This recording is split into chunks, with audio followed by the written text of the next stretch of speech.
Fact number 1. ISRO సహాయంతో భారతదేశపు తొలి ఆప్టోసార్ ఉపగ్రహం ప్రయోగించబడింది. ఈ శాటిలైట్ రాడార్ మరియు ఆప్టికల్ ఇమేజింగ్ను కలిపి పనిచేస్తుంది.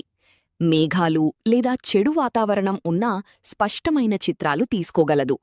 ఇది భారత ప్రైవేట్ స్పేస్ రంగానికి పెద్ద ముందడుగుగా భావిస్తున్నారు. Fact number 2. ఇస్రో మద్దతుతో భారత ప్రైవేట్ స్పేస్ కంపెనీలు వేగంగా ఎదుగుతున్నాయి.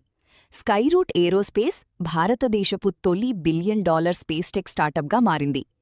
ఇప్పటికే భారత తొలి ప్రైవేట్ రాకెట్ను ప్రయోగించిన ఈ సంస్థ ఇప్పుడు విక్రమ్-1 ఆర్బిటల్ రాకెట్ కోసం సిద్ధమవుతోంది. Fact number 3. ఇస్రో యొక్క భారీ LVM-3 రాకెట్ ఒక పెద్ద అంతర్జాతీయ కమ్యూనికేషన్ ఉపగ్రహాన్ని విజయవంతంగా ప్రయోగించింది.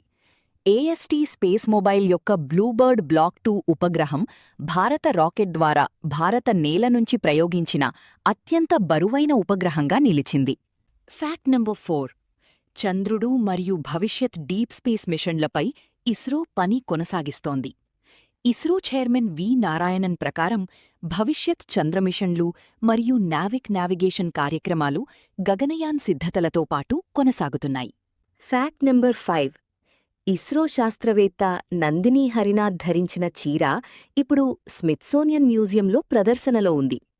మార్స్ ఆర్బిటర్ మిషన్ సమయంలో ఆమె ధరించిన ఆ చీరను భారత అంతరిక్ష విజయాలు మరియు మహిళా శాస్త్రవేత్తల ప్రతీకగా ప్రదర్శిస్తున్నారు. ఇలాంటి మరిన్ని వీడియోల కోసం ఈ వీడియోకి లైక్ చేసి మా ఛానల్ను సబ్స్క్రైబ్ చేయండి.